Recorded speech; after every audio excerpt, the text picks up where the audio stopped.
प्रभु यीशु में प्यारे बहन और भाइयों, आप सबको जय मसीह की। और मैं खुदावंद से दुआ करता हूं कि आप सब लोग खैरियत से होंगे और खुदावंद का शुक्र करें कि उसने हमें एक और नई ज़िंदगी दी, एक नया समय दिया, एक नया दिन दिया। और ये वो दिन है जिस दिन खुदावंद यीशु मसीह मृतकों में से जी उठे। और हम परमेश्वर का धन्यवाद करते हैं कि इस समय हम उस परमेश्वर के सामने उसके पवित्र वचन को सुनेंगे, जो कि एक जिंदा परमेश्वर है और जिंदा उसका शब्द है। खुदा उनका धन्यवाद दें। जितने लोग इस स्टडी में जुड़ते हैं, प्रभु आप उनको आशीष दें और उन सब के ज़रिए प्रभु आपके नाम की महिमा हो। बहनों और भाइयों, आप सबको जय मसीह की एक बार फिर। और जैसा कि आपको मालूम है कि पिछले 4 हफ्तों से हम पवित्र बाइबल में हैगे भविष्यदाता की पुस्तक, जिसमें सिर्फ 2 चैप्टर हैं, 2 अध्याय हैं और कुल मिला के उसमें 38 आयतें हैं, 38 वर्सेस हैं। और हैगे नबी ने इन 2 चैप्टर्स में 4 सरमन दिए, 4 उपदेश दिए, जो कि हमने पिछले 3 हफ्तों में वो 3 संदेश सुने। और आज हम इस चैप्टर की, जो कि दूसरा अध्याय है, उसकी 20 से लेकर आखिर तक, जो कि 23 आयत है, हम उस पर गौर करेंगे। तो इससे पहले कि हम अपनी स्टडी करें, मैं पवित्र वचन में से हैगे नबी की पुस्तक, उसका दूसरा अध्याय और उसकी 20 आयत से 23 आयत तक आपके सामने पढ़ूंगा। और इन्हीं आयतों पर आज का हमारा विषय है और इन्हीं आयतों पर हम फोकस करेंगे। आज की जो आयत है 20 आयत में, इसमें हम देखेंगे जरुब्बाबेल से परमेश्वर की प्रतिज्ञा। उसी महीने की 24वें दिन को दूसरी बार यह परमेश्वर का ये वचन हैगे भविष्यदाता के पास पहुंचा। यहूदा के राज्यपाल जरुब्बाबेल से यूं कहे, मैं आकाश और पृथ्वी दोनों को कंपाऊंगा और मैं राज्य राज्य की गद्दी को उलट दूंगा।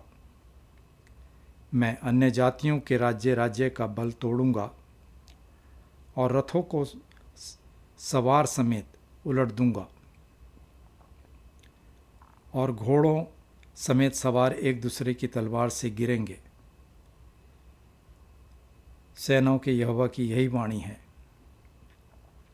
उस दिन हे शत्याएल के पुत्र, मेरे दास जरुब्बाबेल, मैं तुझे लेकर अंगूठी के समान रखूंगा। यहोवा की ये वाणी है, क्योंकि मैंने तुझी को चुन लिया है। सेनाओं के यहोवा की यही वाणी है। ये परमेश्वर का वचन है। परमेश्वर का धन्यवाद हो। बहनों और भाइयों, अभी हमने ये 20 से लेकर 23 आयत जो मैंने आपके सामने पढ़ी, उसमें हमने देखा कि परमेश्वर यहोवा की वाणी, इन 4 आयतों में 3 बार परमेश्वर का हमने ये बात देखी और सुनी कि ये परमेश्वर की वाणी है, यही परमेश्वर की वाणी है, यही सेनाओं के यहोवा की वाणी है। तो इन 4 आयतों में 3 बार परमेश्वर ने ये बात कही।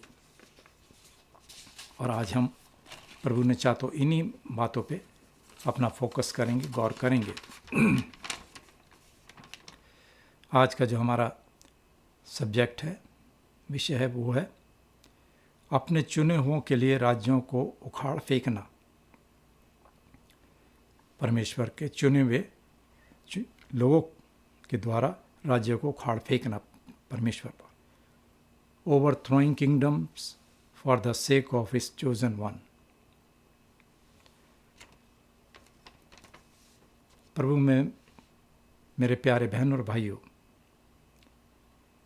आइए प्रभु के वचन को सुनते हैं, जो कि है कि भविष्यद्वक्ता की पुस्तक उसके दूसरे अध्याय की 20 और 23 आयत तक है। और मैंने जो अभी आपके सामने इन आयतों को पढ़ा। अजीज़ों, आज हम हैगे नबी की आखिर उपदेश, आखिरी सरमन पर आते हैं। हमने पिछली बार 3 सप्ताहों में 3 सरमन सुने, 3 उपदेश है कि भविष्यद्वक्ता के द्वारा, और आज हम उनके आखिरी सरमन, चौथे सरमन को सुनेंगे। और जो हैगे नबी की किताब में है, जो कि अभी मैंने आपके सामने पढ़ा, ये उनके सभी उपदेशों का प्रमुख उपदेश है। जो पिछले 3 उपदेश से उससे ये प्रमुख उपदेश है। यहोवा परमेश्वर दाऊद के घराने और अपनी प्रजा की भलाई के लिए विश्व स्तर यानी यूनिवर्सल स्केल पर काम करते हैं। परमेश्वर अपने चुने हुए लोगों के लिए सब कुछ करेगा। अभी हमने इन वचनों में सुना, और अभी हम सुनेंगे जेरुब्बाबेल से परमेश्वर की प्रतिज्ञा, जो कि परमेश्वर ने इन 4 आज्ञाओं में, इन उपदेश में हमको बताई। और अभी जो मैंने 4 आयतें पढ़ी 20 से लेकर 23 तक, उसके विषय में हम सुनेंगे। The Lord's promise to Zerubbabel. इस आखिरी उपदेश, इस आखिरी सरमन में यहोवा परमेश्वर हैगे भविष्यद्वक्ता के द्वारा किसको एड्रेस कर रहे हैं, किसको संबोधित करते हैं। अगर हम आज एक बार फिर आयत 20 और 21a को पढ़ें, तो हमें इस बात का पता चलता है, और लिखा है इन आयतों में 20 और 21a आयत में, कि उसी महीने की 24वें दिन को दूसरी बार यहोवा परमेश्वर का ये वचन हैगे भविष्यद्वक्ता के पास पहुंचा। और लिखा, परमेश्वर ने कहा, यहूदा के राज्यपाल गवर्नर जेरुब्बाबेल से यूं कह कि मैं आकाश और पृथ्वी दोनों को कंपाऊंगा, दोनों को हिलाऊंगा।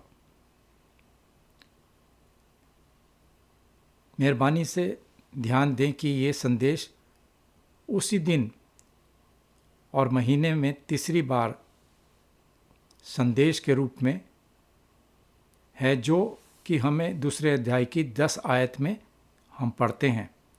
ये पहला भी ये संदेश है, ये हमें दूसरे अध्याय की 10वीं लाइन में, 10वीं आयत में भी यही बात हमको मिलती है।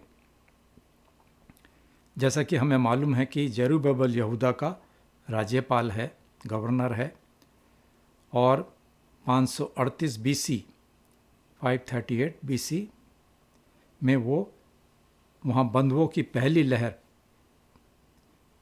पहली किस्त को जेरूशलम और यहूदा में वापस ले गया।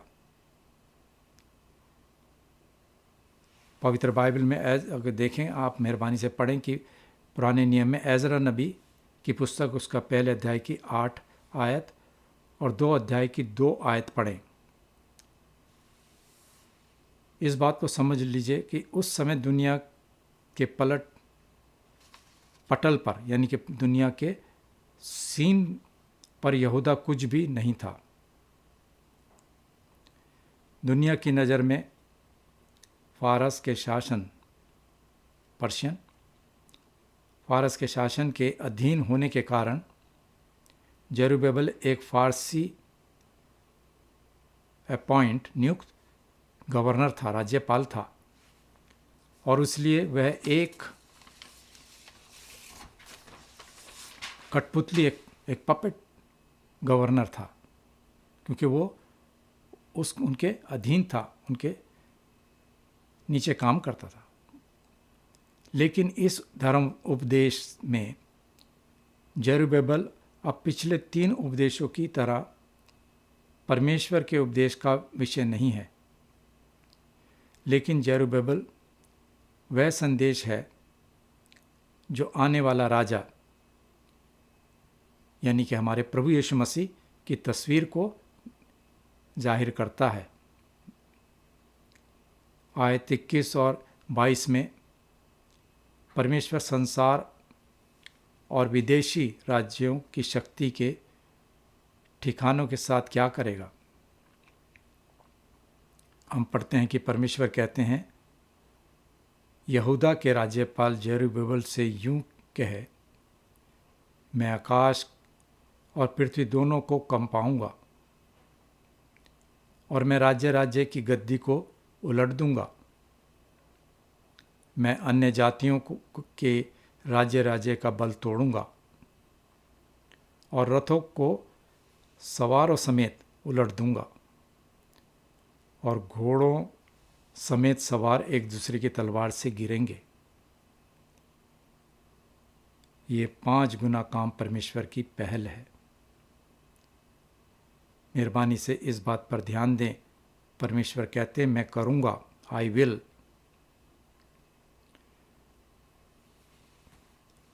परमेश्वर सब कुछ हिला देंगे और वो अपने चुने हुओं के लिए दुनिया के सभी राज्यों को उखाड़ फेंकेंगे। हम इस बात को आज लागू करें। अगर हम इस बात को आज के स्थिति में लागू करें कि हमारे दिनों में भी परमेश्वर के लोगों के लिए क्या शानदार दृष्टि है, जब राज्य इतना बड़ा हो गया है कि हम राज्य को अहमियत दे रहे हैं और चर्च, ये राज्य, ये हुकूमत चर्च तक पहुंच गई है कि राज्य इतना बड़ा हो गया कि इबादत खाने बंद कर दिए।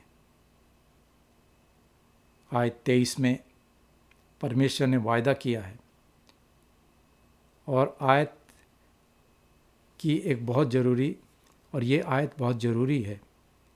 और इस भविष्यवाणी में परमेश्वर कहते हैं, उस दिन हे शतियाल के पुत्र, मेरे दास जरुब्बाबेल, मैं तुझे लेकर अंगूठी के समान रखूंगा। परमेश्वर यहोवा की ये वाणी है। इस बात पे गौर कीजिएगा कि परमेश्वर खुद कह रहे हैं, ये परमेश्वर के शब्द हैं। क्योंकि परमेश्वर कहते हैं कि मैंने, जरुब्बाबेल को कहते हैं, क्योंकि मैंने तुझी को चुन लिया है। और सेनाओं के यहोवा की ये वाणी है। अजीज़ों, जरुब्बाबेल राज्यपाल से बढ़कर है, गवर्नर से बढ़कर है। वो परमेश्वर के लोगों के लिए परमेश्वर का रिप्रेजेंटेटिव है, प्रतिनिधित्व करता है। वह दाऊद के सिंहासन का वारिस है। वह दाऊद की प्रतिज्ञा के वंश से है, जो राजाओं का वंश है।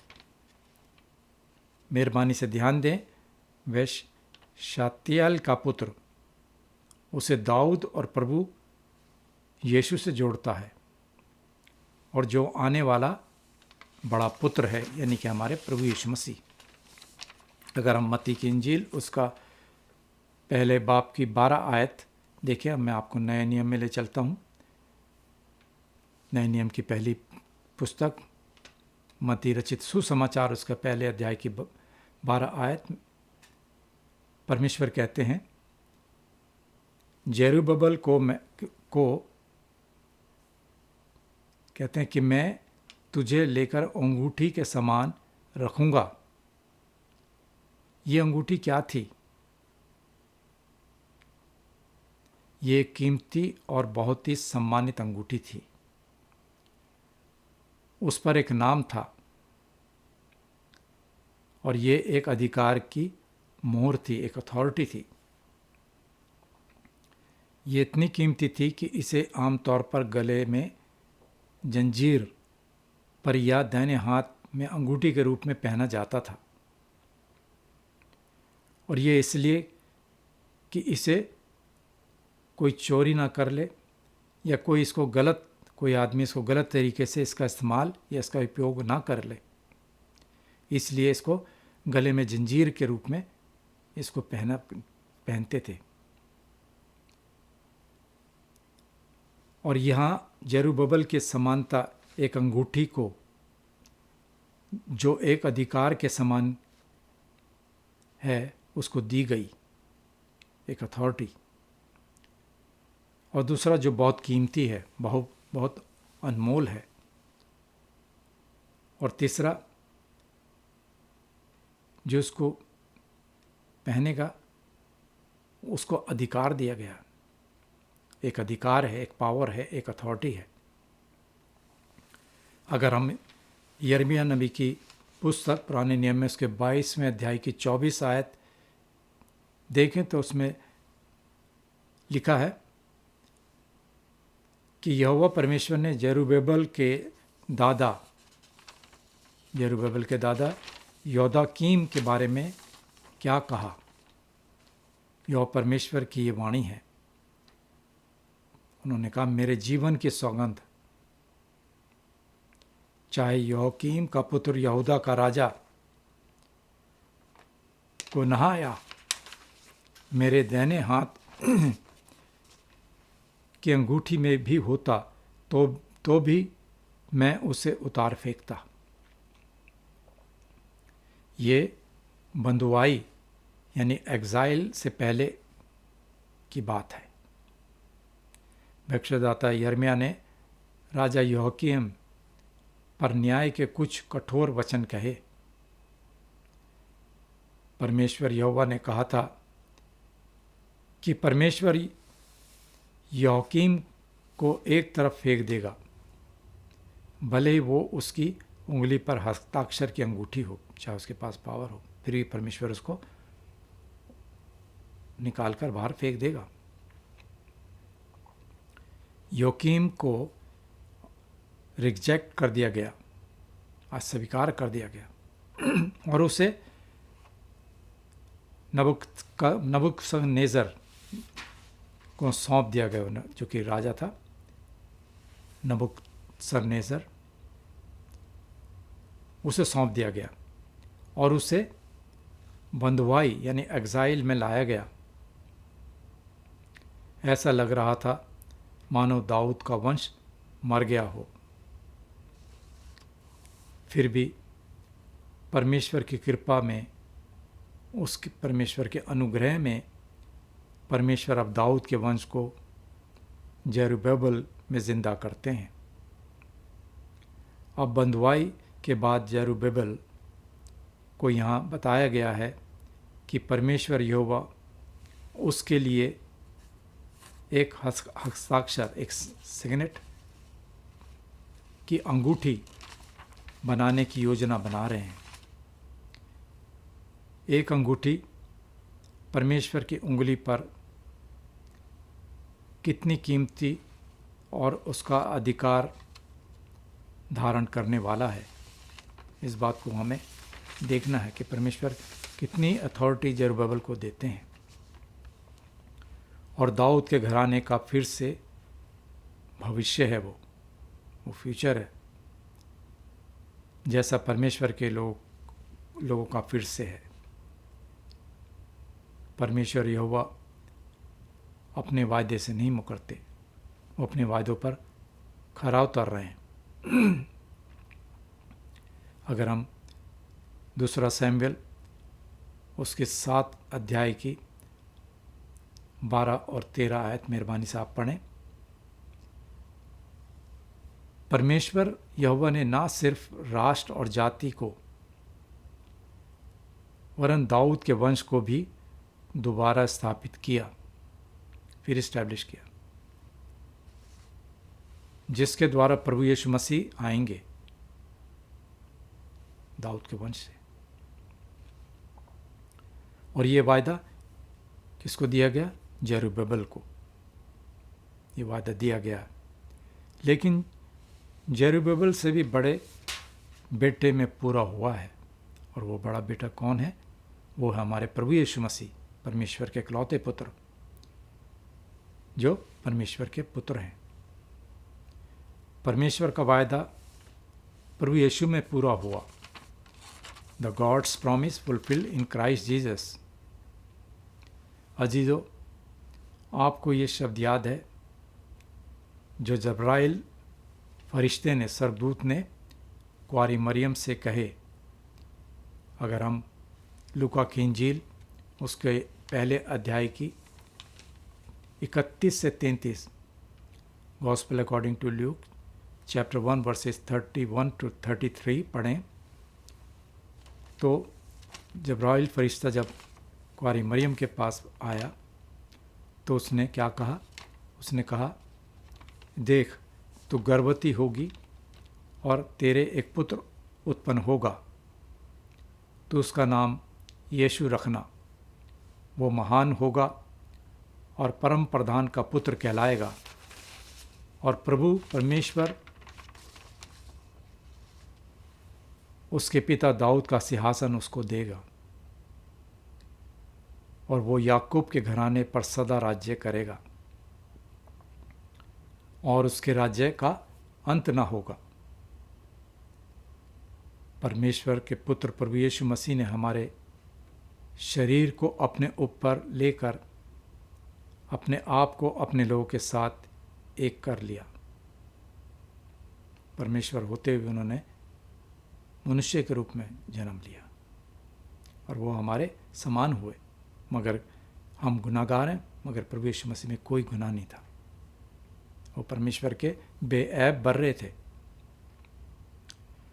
और अपने आप को अपने लोगों के साथ एक कर लिया। प्रभु यीशु ने अपने लोगों में एक राजा यीशु को अस्वीकार कर दिया। परमेश्वर के लोगों ने प्रभु यीशु मसीह को अस्वीकार कर दिया, परमेश्वर के अपने लोगों ने, और उसे सलीब पर चढ़ा दिया। ऐसा करने में उसके लोग उसमें मर गए, क्योंकि उन्होंने परमेश्वर को ठुकराया, और ऐसा लग रहा था कि ये मसीह के राज्य का अंत था। पर अजीजों, तो भी परमेश्वर ने प्रभु यीशु को तीसरे रोज मुर्दों में से जिला दिया। प्रभु यीशु मसीह ने मौत के डंक को तोड़ दिया, और हमें जो विश्वासी हैं, हमें इस बात का गर्व है कि हमारा परमेश्वर जिंदा है, तो हम भी जिंदा हैं, और उसमें परमेश्वर के लोग और उसके विश्वासी हैं। वे प्रभुओं के प्रभु हैं। हमारा परमेश्वर प्रभुओं का प्रभु और राजाओं का राजा के रूप में राज्य करने के लिए हमारे शरीर में स्वर्ग में चढ़ गए। वे सभी जो प्रभु यीशु पर विश्वास ईमान लाते हैं, ईमान रखते हैं और उसके अधीन हैं, वे उसमें एक हो गए हैं। प्रभु यीशु मसीह में वे प्रभु में जुड़े हुए हैं। वे अनमोल हैं, उसके लोग प्रेशियस हैं, जिसके पास सारी दुनिया पर पूरा अधिकार है, प्रभु यीशु मसीह पर।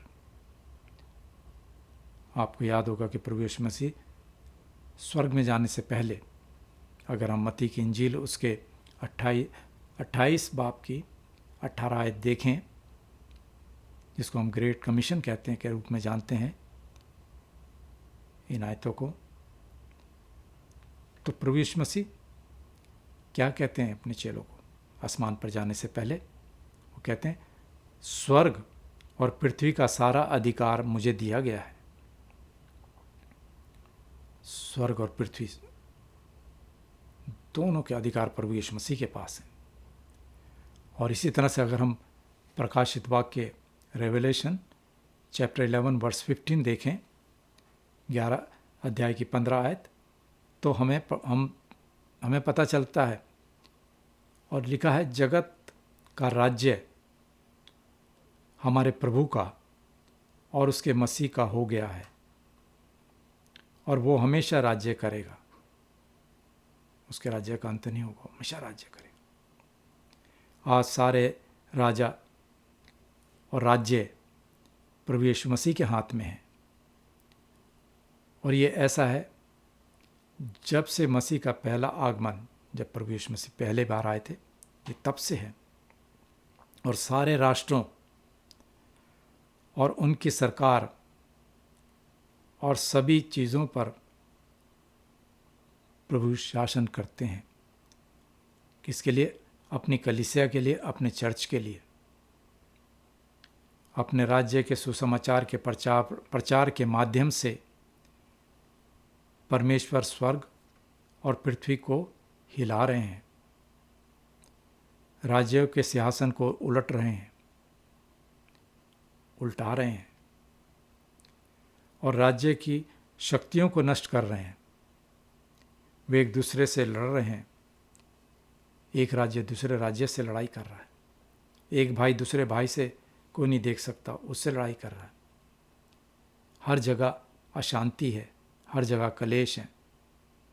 मगर जो परमेश्वर पर विश्वास रखते हैं, उनके पास परमेश्वर अपनी शांति देता है, अपना इत्मीनान देता है। उन बातों से नहीं घबराते, चाहे कुछ भी हो जाए, क्योंकि उनका विश्वास अपने प्रभु यीशु पर है, एक जीवित परमेश्वर पर है। साथ ही परमेश्वर का राज्य आज के ढहते साम्राज्य से ऊपर उठ रहा है। प्रभु यीशु मसीह सिंहासन पर हैं। ये बात हमेशा याद रखें।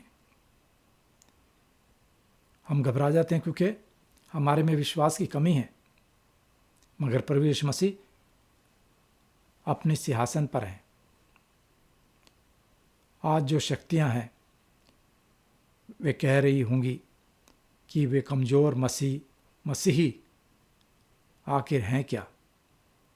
विश्वासी कमज़ोर हैं या हैं क्या, जो कि दुनियावी शक्ति की नज़रों में है। लेकिन विश्वासी का विश्वास जवाब देता है कि हमारे पास प्रभु यीशु मसीह का वायदा है। वो वायदा कि मैं हमेशा तुम्हारे साथ हूँ, क्योंकि मुझे आकाश और पृथ्वी की तमाम शक्तियाँ मेरे पास हैं। इसलिए आइए हम प्रभु यीशु मसीह के कारण और मिशन में नए सिरे से आज्ञाकारिता की ओर बढ़ें। अजीजों, प्रभु यीशु मसीह सिर्फ कलीसिया का ही नहीं, वरन सबका राजा है। सारी सृष्टि का राज्य प्रभु के हाथ में है। इसलिए राजा और राज्य उसके प्रति जवाबदेह हैं। चाहे कोई भी कितना बड़ा इंसान हो, चाहे राष्ट्रपति हो, प्रधानमंत्री, मेयर या और कोई बड़े ओहदे वाले, वो सब परमेश्वर के अधीन हैं। हमारे प्रभु यीशु मसीह सब सृष्टि पर राज्य कर रहे हैं। इसलिए हम उनके लिए प्रार्थना करते हैं, अपने राष्ट्रपति के लिए, प्रधानमंत्री के लिए और अपने देश के लिए हम प्रार्थना करते हैं कि प्रभु सब जगह शांति हो और देश के नेताओं को प्रभु आप अकल और दानाई बख्शें, ताकि वो अपने देश को आपकी निगरानी में चला सकें, क्योंकि वे एक महान और एक बड़े राजा प्रभु यीशु के प्रति जवाबदेह हैं कि वे उसके नाम पर अपने आप को सरेंडर करें, समर्पण करें और न्यायपूर्वक शासन करें। और चर्च के पास उन्हें यह स्पष्ट करने का विशेष अधिकार है और जिम्मेदारी है। अगर हम भजन 2 पढ़ें और उसकी 10 से 12 आयत इस बात को साफ करती है, स्पष्ट कहती है। और लिखा है, इसलिए अब हे राजाओं बुद्धिमान बनो, हे पृथ्वी के न्यायियों ये उपदेश ग्रहण करो। डरते हुए परमेश्वर यहोवा की उपासना करो और कांपते हुए मगन हो। पुत्र को चूमो, प्रभु यीशु मसीह। ऐसा न हो कि वह गुस्सा करे और तुम मार्ग ही में नष्ट हो जाओ, क्योंकि क्षण भर में उसका क्रोध भड़कने को है। धन्य है वे जिनका भरोसा, जिनका विश्वास उस पर है। उस दिन परमेश्वर यहोवा जरुब्बाबेल को नहीं बल्कि नबी हैगे के द्वारा यूं कहते हैं। परमेश्वर जरुब्बाबेल को नबी हैगे के मार्फत यूं कहते हैं कि वो दिन कब है। ये मसीह के पहले आगमन में आया है और मसीह के दूसरे आगमन की पूरी तरह से इस बात को महसूस किया जाएगा। तब हैगे नबी की पुस्तक उसके दूसरे अध्याय की 20, 22 और 23 आयत पूरी तरह साकार हो जाएगी। मेहरबानी से ध्यान दें कि हम कितनी बार पढ़ते हैं सेनाओं के यहोवा की ये वाणी है। सिर्फ 23 आयत में, जो कि आखिरी आयत है, उसमें हम 3 बार इस शब्द को सुनते हैं कि ये परमेश्वर यहोवा की, सेनाओं के यहोवा की ये वाणी है, सेनाओं के यहोवा की ये वाणी है, सेनाओं के यहोवा की ये वाणी है। और ये हमें एक ठोस आश्वासन देती है, एक ठोस तसल्ली देती है कि परमेश्वर अपने वायदे को नहीं भूलेंगे। इंसान अपने वायदे को भूल जाता है, मगर परमेश्वर पर जो विश्वास रखते हैं, प्रभु अपने वायदे को कभी नहीं भूलता। बहन और भाइयों, हैगे नबी की पुस्तक का आज हम यहाँ पे समापन करते हैं 2 अध्यायों को। और इसमें हमने सीखा कि परमेश्वर अपने लोगों को कभी नहीं भूलते। उसके लोग दुनियावी और शैतान के बहकावे में आके अपने रास्ते से भटक जाते हैं, मगर परमेश्वर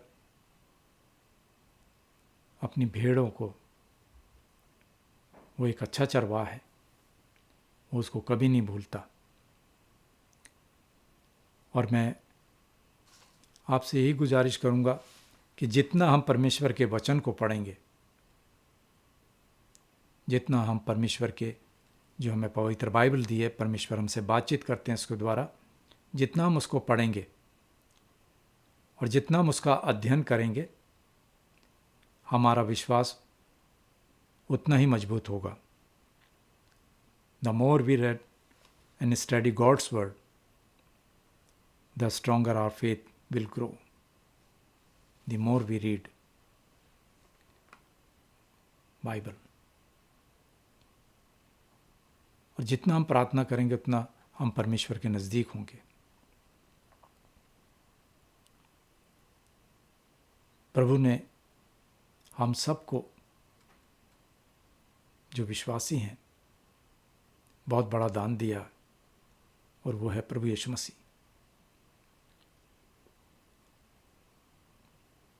वो कहता है, पुत्र को चूमो। और धन्य है वे जिसका भरोसा, जिसका विश्वास प्रभु यीशु मसीह में है। मैं आप सबसे यही बार बार अपील करता हूँ कि हम मसीह को आगे बढ़ना है। अपने बच्चों के साथ बैठकर प्रार्थना करनी है, उनको प्रभु यीशु मसीह के वचन के बारे में बताना है। तभी हम शैतानी ताकत से दूर रह सकते हैं। प्रभु के नज़दीक आओ और उसके आशीर्वाद को प्राप्त करो। तमाम अपनी चिंताएं, अपने फ़िक्र या जो कुछ भी दुख तकलीफ़ है प्रभु के आगे बयान करो। उसको हमारी फ़िक्र है, उसको हमारी फ़िक्र है। वो जानता है हमारे मांगने से पहले कि हमें किस चीज़ की ज़रूरत है। वो हमारा पिता है, हम उसके बच्चे हैं। तो उसके पास आओ और सच्चा इत्मीनान, सच्ची तसल्ली पाओ। और मैं यही दुआ करूँगा कि प्रभु आप सबको अपने हिफाजत में रखें। आने वाला वीक आप सबके परिवारों में शांति हो और आप सबके द्वारा प्रभु यीशु मसीह को जलाल मिले, उसके नाम की महिमा हो। आमीन।